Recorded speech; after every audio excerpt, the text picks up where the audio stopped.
So, how about Dem Ravens? I'll highlight the two guys I wrote about on Campus to Canton. Everyone check that out. Yeah. Campus 2, the number 2, Canton. Uh-huh. Um, I have a couple features on the Canton section there. Mm, excuse me. But Tyler Beatty, the Tiger in that article. Mm-hmm. He's an interesting player. He hasn't torn an ACL, which is better than the entire Ravens backfield so far. And and yeah, he's a good change of pace back. He's always been really productive, but he's Mm-hmm. a really good scat back, as Jerry Jones would say.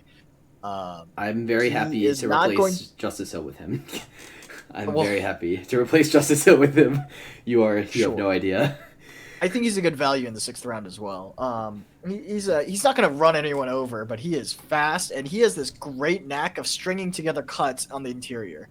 Mm-hmm. I was very impressed by that. He makes about 3 moves inside the hole just to get those extra yards. So Mm-hmm. he has this like slithery nature about him. He's a good player. Isaiah Likely, super explosive guy. He's not really a blocker yet, but he's kind of a seam stretcher guy. He's athletic, kind of Mm-hmm. wide. Knows how to box out correctly. He runs funny. He's a little squat and like leans forward a little bit, and like he's not quite as tall as you'd expect him to be. But Mm-hmm. yeah, he's a good player as well. If he learns how to block, he'll be a great H back. If he Mm-hmm. doesn't, he's a decent Y, although he has a weird body type for it. But yeah, he's kind of a tweener type tight end, but good player. Mm-hmm. Um, Jordan Stout, not punt god, but arguably a better punter. So Yeah, I remember I watched PFF's reactions to that pick, and they were like, "Yeah, he was our top graded punter. Like, he's not gonna get you 70, but like whatever. He's not gonna get you 70-yard punts, but like it's fine because he's accurate. well, that the 70-yard punch are the reason why the NFL didn't draft punt god earlier. Yeah, So exactly. Because they're well, not that it was 70 yards directly. It was because they were 70-yard lasers, right? yeah, Because like if you can he do was out kicking his coverage. 70-yard like lollipops, then the Yeah, coverage guys can get there. But like, but I agree with you. I think that yeah, I see what you're saying there. Um, but let's see. yeah. Jalen Armour The Davis Ravens and the Ravens draft, every one of their players is phenomenal. So gotta I get mean, we that already went through Alabama the top corner. couple. Like yeah. Kyle Hamilton ran slow 40. Who cares? He's a good player, so they took him anyway. Tyler Linderbaum has short arms and is short himself. Who cares? We Because run he's him a on the good zone player. anyway. Tyler Uh-huh. Linderbaum. Like Uh-huh. David Jabo has a torn Achilles. Who Who cares? He cares? was a top, first round pick without the Achilles, so we'll wait for him. We can wait. You know, Travis Jones. We've struggled to stop the run, and Brandon Williams is the only guy above 300 pounds on our defensive line. Okay, why not? Let's go, Travis Jones. Like, Jalen Armour um, Davis, Ozzie Newsome's in the building, so it has to be an Alabama corner. Done. yeah, Jalen. Like, Yeah, for sure. And Daniel Falele, they're like, oh, you know what? We had success with oh, Zeus, whoops. and then we traded away Zeus Jr. Let's bring in another guy that's the same size as them, Yeah. like 7 feet tall. I'm Tight actually ends. He's not, or offensive tackles. He's not 7 feet tall. I actually take a small amount of pride in not being an outsider because we literally talked about this last night. I was like, yeah, yeah. I mean, well, Barnabas brought up Daniel Falele, and I was like, oh, that's perfect. It's like an Orlando Brown replacement. Like we'd love him. It's awesome, and it worked out. So, we picked him. So we'll see what happens. Like you said, he's gonna lose the leverage battle, but like, Yeah, people. The reason he went so late is the NFL was afraid everyone was going to forklift him just yeah. up and Well, over. actually, what are your thoughts on this? Because I was hearing from people that because I think he's playing at like 390 right now, which is like insane.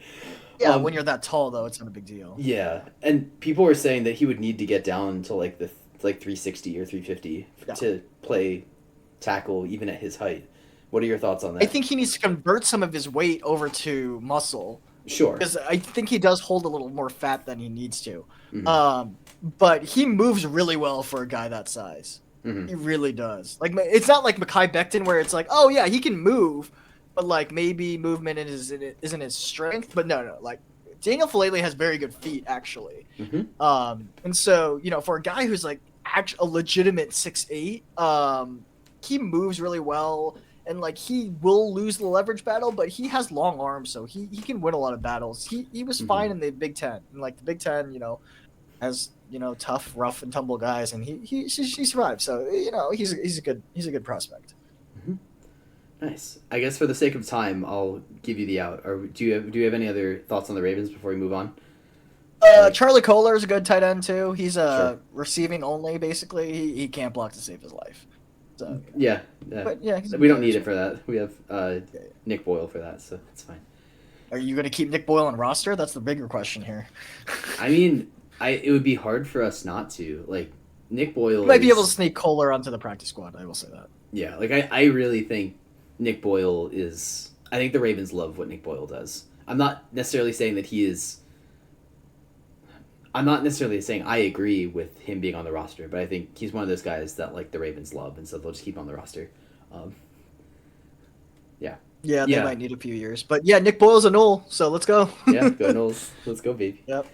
Yeah, and I agree 1-11. A lot of these guys, or well, I mean, I guess David Ojabo specifically, and Daniel Well, I mean, Ojabo Falele needed a are- couple of years even before the Achilles, so. Right, and these are guys who will be good in 2024. But that's that's what the Ravens do. The Ravens don't need immediate production. We'll rely on Tyus Bowser and Odafe Owe in the meantime. But Yeah. I guess Any other thoughts before we skedaddle? I'm good on. We already kind of talked on the Ravens, so. Okay. I think we're good. Yeah. Pittsburgh Steelers. Yes. Kenny Pickett. Fine with me. George Pickens. I'm kind of jealous. I wanted George Pickens a lot. Calvin Austin. I'm also jealous. Like, what are we going to do against the Steelers? They have like Deontay Johnson, Calvin Austin, George Pickens. Oh, what's his name? Mapletron. Wait, what? Wait, what? Mapletron. Chase Claypool's from Canada. Yeah, Chase Claypool. Yeah, that's just inject his veins with maple syrup, and that's what gives him his powers. Yeah, Absolutely. like they have so many. Like this is not anything new for the Steelers, but like, come on, can't we at least have like a year break from having like 4 dominant receivers who we can't cover because there aren't enough corners to cover 4 good receivers at a time? Like, yeah, that's just been the bane of my existence for a while. But DeMarvin Leal is whatever. Chris Oladipo, there you go. There's your guy. I don't know. I don't know anything about Chris Oladipo, I confess. Yeah. Kenny Pickett's an interesting guy. 1-11. You'll appreciate this. Because it was very obvious. Kenny Pickett was the first quarterback drafted. He was the only quarterback drafted for the first 70-some picks. When did the second quarterback come off the board? Where Malik Willis went to the Malik Titans. Willis. No, Desmond Rinder at 74 is where. Oh. So there were 54 picks between quarterbacks. Wait, Desmond There's a Ritter went reason before for that. Malik It's Willis? because the. Sorry. Desmond Ritter went before Malik Willis? That's correct. Ooh, okay. We'll talk about that more when Malik Willis comes up, but Yeah. But Kenny Pickett is interesting because if you notice, he's a Pittsburgh boy who went to UPitt and is going to play for the Pittsburgh Steelers. I wonder who the last Pittsburgh quarterback was that came through the draft that was from Pittsburgh. UPitt quarterback that was from Pittsburgh. If 1-11, you'll appreciate this. It's Dan Marino, right? And the Steelers were like, we're not missing out on the Pittsburgh quarterback again, even though we have Kenny Pickett who has tiny hands. He has about as small hands as Teddy Two Gloves, right? Like, it is not good. I have small hands, right? I have very small hands. He only has half inch on me in the hands size. Mm-hmm. Like, it is not good. Yeah. I mean, and how much of a difference does that really make, though? Like, I mean, a big difference because he can't grab the ball. I can't grab it here. Let me show you. Because I hear you that ball security wise it makes a difference, but like I don't buy pro size balls because my hands don't fit on here. My hand fits on a youth size ball. Mm-hmm. That is why I buy TDYs. My hands just don't fit him. If you have half an inch on me, you're not holding pro size balls that easily. There's a reason he wears gloves. Sure. I have tiny hands and I can only fit a TDY. Like, there's no way he's fitting real size balls. Mm-hmm. Yeah, it was interesting to see Chase Claypool announce his replacement in George Pickens. He slid this far. A lot of people thought he was going to go in the late first round. He slid this far because people said he interviewed poorly. So take that as you will. DeMarvin Leal. That's okay. It's perfect for Pittsburgh. It's fine.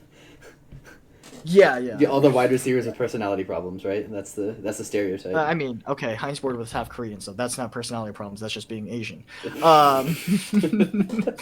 But yeah, so like if we had this draft for this pool of players a year ago, DeMarvin Leal is a first round player. He's one of those players. A lot of the Texas A&M guys just like plummeted down draft boards because they just did not do well, and even though everyone thought they were going to. So there's that. I wrote about Calvin Austin on Campus to Canton. He's a good player. Legit track speed. He was 6th in the 60-yard dash in the American Athletic Conference, which football players are not as fast as track kids. So like legit track speed. Calvin Austin is a good player. And so yeah. I don't really have any other thoughts about it. Just this is a very Steelers draft. They got Kenny Pickett, which sorry, go ahead. Oh, no, you're good. Like I don't know how to feel about them getting Kenny Pickett because like, do I think Kenny Pickett is like if they were gonna pick a quarterback to get, Kenny Pickett is pretty good for them. But also like, this might. Can they win with Kenny Pickett? Like I can't tell if I should be happy because this is going to set them back 4 years because they're going to realize that Kenny Pickett's like not quite good enough to pass over the hump, or if I should be sad because Kenny Pickett is kind of QB2 for this year. Like I don't know. Dave, Young Wolf will agree with me here, but like this is a lateral move for them. Like it's not really doing anything for them, but Steelers refused to not be contenders, and so they're putting themselves in a position to make the playoffs, but like it's not doing anything really valuable for them. One last note before we move on from the Steelers is Connor Hayward is actually Cam Hayward's younger brother. Oh, fun. So the two of them are pretty happy. So yeah. Oh, is Pitt football and baseball in a bad place? 1-11. I don't know. Like I mean, I guess I wouldn't be surprised if Pitt football. Pirates. Oh, you mean Pirates? Okay. Then yes, yeah, that's okay. Oh, it's actually funny. On a kind of off tangent, my friend in LA who's a Pirates fan proceeded to make fun of me because the Orioles committed 5 errors in one game this past week, and I was like, I'm just sitting here like enjoying my day, not thinking about how bad the Orioles are, and then you, a Pirates fan, have to come in and just like tear me down and be like, oh, did you see that the Orioles made like 5 errors today? I'm like, oh, cool, thanks, I love it. Like, stop. Yeah, forgetting what the Cubs did to them last year, like literally bush league play. Yeah, so so he can relax. But anyway, yeah. Yeah, this is about it. I don't know what their offensive line's going to do. They might be trying to run Chase Claypool out of town. Really? They're not super happy with how much drama he brings, I think. Yeah, which is fair. It is fair. But I don't know. I would say the Ravens want him, but 1, that's never going to happen, and 2, I don't know if we want him. So we'll see. But anyway. Cool. Unless you have any other thoughts, I will move on to the Cleveland Browns. The Cleveland Browns. So I think Cleveland Browns is a good time to bring up my every year annual draft tradition, which is that every year on draft day for the first round, I watch the movie Draft Day with Kevin Costner and Jennifer Garner in my dream role. Because just like that is my dream girl, right? Someone who's super competent, knows football, and is super attractive. Like that's where it comes from. Like that is ideal, right there. But one thing is funny is the position valuation of running backs and linebackers is so funny because everyone you shouldn't pick a running back in the top 2 rounds. Like you just shouldn't, right? And at the end of the day, in draft day, spoiler alert, 1-11. Don't you dare. He's called her an older lady. What is that? Come on, you got something against older ladies? What's going on? Yeah. Well, what are you trying to say? 1-11. You defend the one that yourself. said I'd marry a 30-year-old. Thanks. What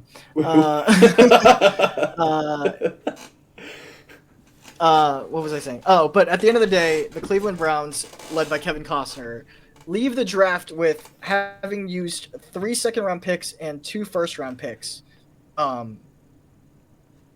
Essentially, what they come down to is they get a linebacker at 1st overall, and at 6th overall, they picked a running back. And they came away with a punt returner. Those are the 3 players they came away that draft from. Yeah. Also, I'm realizing that I may have misinterpreted a 1-11's comment. Oh, no, because no, they may have I admittedly have not seen the movie. Are there 2 women in the movie?